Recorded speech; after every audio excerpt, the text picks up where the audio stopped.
Setelah berbicara mengenai mekanik, maka yang selanjutnya adalah terkait panas. Nah, sebelum masuk ke panasnya itu sendiri, di sini tentu kita harus memahami terlebih dahulu transformasi dari sebuah energi. Sudah pernah belajar juga ya? Jadi, energi ini sebenarnya dia eksis dalam salah satu bentuk berikut.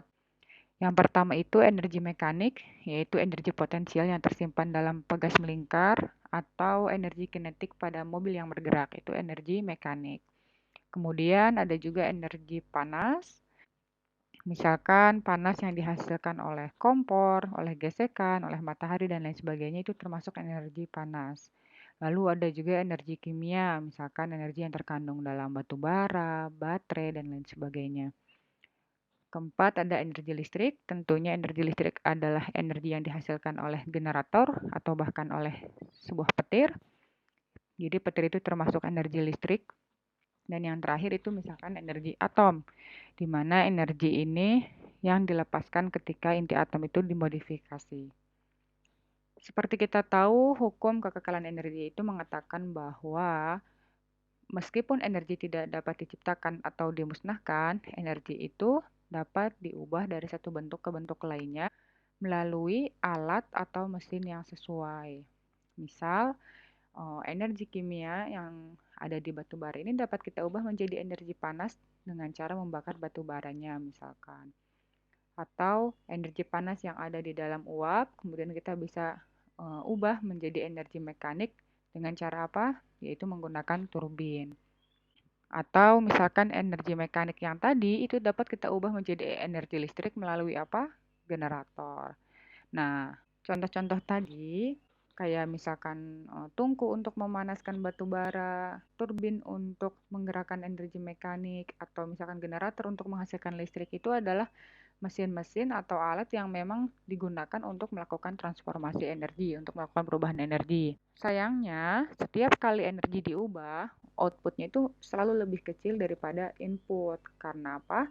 Karena semua mesin tersebut akan mengalami rugi-rugi. Rugi-rugi ini kayak gimana sih? Biasanya rugi-rugi ini tuh dia tuh muncul dalam bentuk panas.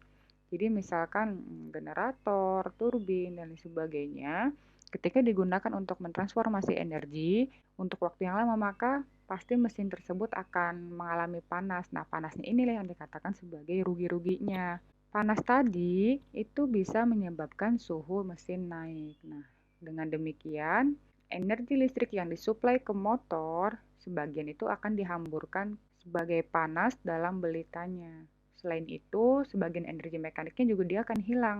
Mengapa? Karena gesekan bantalan dan turbulensi udara yang ditimbulkan oleh kipas pendinginnya itu mengurangi energi mekaniknya. Kerugian mekanik ini juga diubah menjadi panas lagi. Akibatnya, keluaran daya mekanik yang berguna dari sebuah motor itu lebih kecil daripada masukannya. Jadi dapat dipahami bahwa adanya transformasi energi oleh mesin-mesin listrik atau oleh alat-alat pentransformasi energi itu dapat menyebabkan outputnya itu menjadi lebih kecil daripada inputnya. Adanya rugi-rugi itu akan muncul dalam bentuk panas. Panasnya itu nanti akan menaikkan suhu mesin. Selain itu, energi mekaniknya juga dia akan hilang sehingga kerugian mekanik tersebut itu akan diubah juga menjadi panas.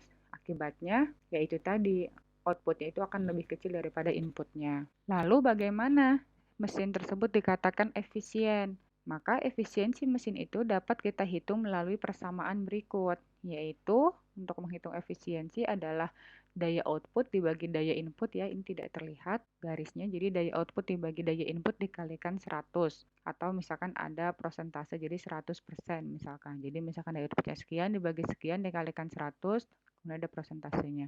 Jadi memang efisiensinya itu dalam bentuk persen, kalau PO dan PI-nya itu tentunya dalam watt. Efisiensi akan sangat rendah ketika energi panas itu diubah menjadi energi mekanik. Ternyata efisiensi akan sangat menjadi rendah ketika energi panas itu diubah menjadi energi mekanik. Contohnya, misalkan sebuah turbin uap, dia itu efisiensinya hanya berkisar antara 25 hingga 40% saja.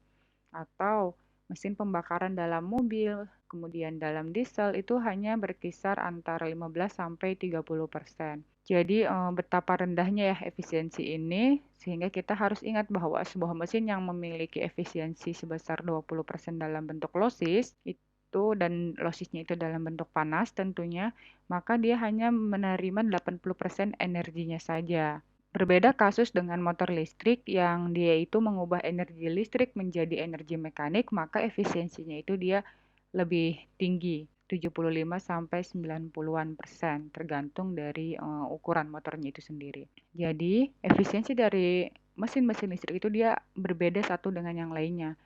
Banyak faktor yang mempengaruhinya tentunya ya. Energi kinetik dari gerak lurus. Contoh energi kinetik itu apa? Misalkan ada sesuatu benda yang jatuh atau misalkan kendaraan yang bergerak dengan cepat.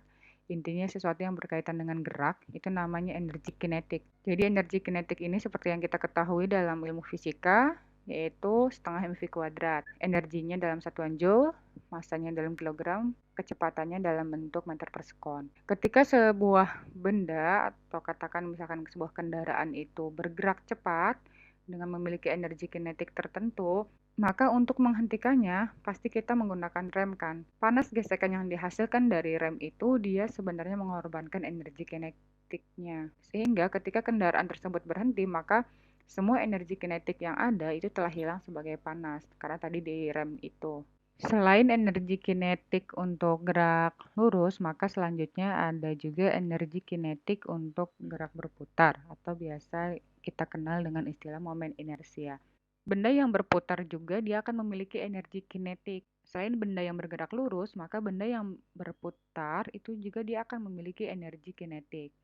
Nah, besarnya itu akan tergantung pada kecepatan rotasinya, pada massa dan bentuk benda itu sendiri. Jadi kalau tadi untuk gerak lurus itu Eka sama dengan setengah mv kuadrat, maka untuk energi kinetik pada benda yang berputar itu energi kinetiknya adalah 5,48 kali 10 pangkat min 3 Jn kuadrat. Eka-nya seperti biasa, kinetik energi, J-nya itu adalah momen inersia dalam kilogram meter kuadrat, N-nya itu adalah kecepatan rotasinya dalam radius per menit, dan 5,48 kali 10 pangkat min 3 itu adalah konstantanya. Momen inersia atau biasa kita sebut hanya dengan kata inersia saja, itu sebetulnya dia tergantung pada massa dan bentuk benda. Nah, kita lihat di sini di tabel ini memperlihatkan momen inersia untuk beberapa bentuk benda. Jadi intinya inersia ini dia dalam mesin listrik itu memainkan peran yang sangat penting. Karena apa? Karena mesin listrik itu kan sebuah mesin yang berputar. Jadi, kedepannya mungkin kita akan sering membahas mengenai momen inersia juga. Kemudian ada torsi, inersia, dan perubahan kecepatan. Bagaimana sih kita ingin mengubah kecepatan pada benda yang berputar? Ternyata kita bisa mengubah kecepatan pada benda yang berputar itu dengan memberikan torsi selama periode waktu tertentu. Tingkat perubahan kecepatannya tersebut akan tergantung pada inersia serta pada torsinya. Sehingga persamaan untuk perubahan kecepatannya itu menjadi seperti ini, 9,55 dikalikan torsinya dikalikan interval waktu selama torsi diterapkan, kemudian dibagi dengan momen inersianya. Jika torsi bekerja searah dengan rotasinya, maka kecepatan akan meningkat. Tapi akan sebaliknya, kalau misalkan dia bekerja melawan arah rotasi, maka kecepatannya akan turun. Nah, oleh karena itu, delta N ini dapat mewakili peningkatan atau penurunan dari kecepatannya. Next, kecepatan dari sebuah motor atau sistem beban. Dalam teknologi tenaga listrik, seringkali terjadi motor listrik yang menggerakkan beban mekanis. Dalam sistem seperti itu, ada 3 faktor utama yang harus dipertimbangkan. Yang pertama itu terkait dengan torsi yang dikembangkan oleh motor, kemudian torsi yang diberikan oleh beban, dan juga yang terakhir terkait kecepatannya. Kita lihat beberapa gambar yang ada di slide. Kita lihat dulu gambar yang pertama. Di sini ada beban yang digabungkan ke motor melalui sebuah poros. Jadi ini load-nya, kemudian ini motornya dan dihubungkan melalui sebuah poros. Beban tersebut memberikan torsi konstan, yaitu TL. L-nya itu load ya, berarti torsi beban yang selalu bekerja dalam arah berlawanan dengan arah jarum jam. Jadi kerjanya si load ini, torsi load ini ke arah kiri. Dia berlawanan dengan arah jarum jam. Kemudian di sisi lain, torsi mesin atau torsi motor ini dia bekerjanya searah jarum jam. Kemudian torsi dari motor ini pun dapat divariasikan dengan cara menambah atau mengurangi arus listrik yang masuk di sini. Misalkan sistem ini pada awalnya diam dan kemudian maka TM ini sama dengan TL. Artinya torsi di motor itu akan sama dengan torsi pada beban. Nah, karena torsinya sama, dan arahnya berlawanan, TM ke kanan sedangkan TL ke kiri, maka torsi bersih yang bekerja pada poros adalah 0, sehingga dia tidak memiliki kecenderungan untuk berputar. Jadi dapat dipahami ya. Yang pertama ini terkait kecepatan pada sebuah motor dengan kondisi ada beban dan ada motor, di mana nilainya itu adalah sama untuk torsinya, tetapi arahnya berlawanan. Maka torsi bersih yang bekerja pada poros ini adalah 0 karena dia saling mengurangi ya, sederhananya seperti itu. Karena 0, maka benda ini dia tidak akan berputar. Kondisi seperti ini ternyata membawa pada sebuah kesimpulan yang sangat penting. Jadi, kecepatan beban mekanis itu tetap konstan ketika torsi TM-nya berlawanan arah dengan torsi TL-nya. Mungkin dengan pemahaman ini kita akan cenderung percaya bahwa ketika TM-nya sama dengan TL, maka sistem tersebut harus berhenti begitu saja. Tetapi ternyata tidak demikian. Kecepatan motor itu akan tetap konstan setiap kali torsi motornya itu sama dengan torsi bebannya dan berlawanan arah. Akibatnya, si sistem motor atau beban tersebut kemudian berada dalam keadaan kesetimbangan yang dinamis. Sekarang kita lihat di gambar selanjutnya, di gambar yang kedua dan ketiga ini. Kalau di gambar yang pertama ini porosnya dia tetap ya, di mana nilai TM-nya sama dengan TL. Kemudian kalau yang kedua ini adalah si porosnya itu berputar searah dengan jarum jam, sedangkan untuk yang gambar ketiga ini porosnya berputar berlawanan arah jarum jam. Nah, dari ketiga gambar ini sebetulnya TM dan TL-nya saja yang identik, tetapi poros ini dapat kita mainkan apakah dia berputar searah dengan jarum jam atau berlawanan arah jarum jam. Kecepatan untuk sampai ke kondisi steady state itu bergantung pada apakah si torsi motornya itu lebih besar atau lebih kecil dari torsi bebannya. Intinya, setiap kali torsi motor dan torsi beban itu tidak sama persis nilainya dan dia bergerak berlawanan arah, maka kecepatannya pun akan berubah. Selanjutnya ada aliran daya pada sistem mekanik. Jadi kita lihat kembali lagi ke gambar ini, misalkan kita lihat di gambar 313, ada torsi motor TM yang bekerja dalam arah yang sama, searah jarum jam, yang ini, dengan kecepatan N1. Ini berarti bahwa motor itu memberikan tenaga mekanik ke poros. Di sisi lain, torsi beban TL bekerja berlawanan dengan kecepatan N1-nya, TL ke arah sini. Akibatnya, beban itu menerima tenaga mekanik dari poros. Dapat dipahami ya, jadi torsi mekanik bekerja searah dengan kecepatan N1, sedangkan torsi beban itu dia bergerak berlawanan dengan kecepatan N1. Sehingga beban ini nantinya akan menerima tenaga mekanik dari porosnya. Oleh karena itu, kita dapat menyatakan sebuah aturan umum untuk kondisi yang tadi, yaitu ketika torsi yang dikembangkan oleh motor ini bekerja dalam arah yang sama dengan kecepatan, artinya si TM yang tadinya ini bekerja searah dengan kecepatan, maka motor itu dia sebetulnya memberikan daya ke beban. Jadi kita lihat ada tanda panah di sini. Dayanya itu berasal dari motor menuju beban. Ini kalau torsi motornya itu searah dengan kecepatan. Sedangkan kita lihat di gambar yang satunya lagi, kalau torsi motornya bergerak berlawanan arah dengan kecepatan, maka yang memberikan daya itu adalah si beban, bukan motornya.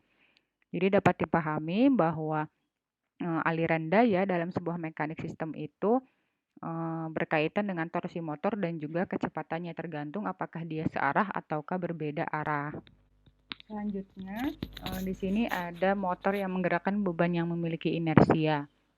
Jadi ketika motor itu menggerakkan beban mekanis, kecepatannya biasanya dia konstan, dan dalam keadaan keseimbangan ini, si torsi M yang dikembangkan oleh motor itu akan sama persis dan dia nilainya dan arahnya berlawan arah dengan torsi beban. Kalau torsi motornya dinaikkan dan melebihi torsi beban, maka kecepatan akan meningkat. Tapi sebaliknya, kalau misalkan torsi motornya itu kita turunkan, artinya lebih kecil dari torsi beban, maka kecepatannya akan turun. Nah, kenaikan atau penurunan kecepatan ini atau delta N ini rumusnya masih sama seperti sebelumnya, yaitu 9,55 dikalikan torsi mesin dikurangi torsi beban, delta T dibagi dengan inersianya.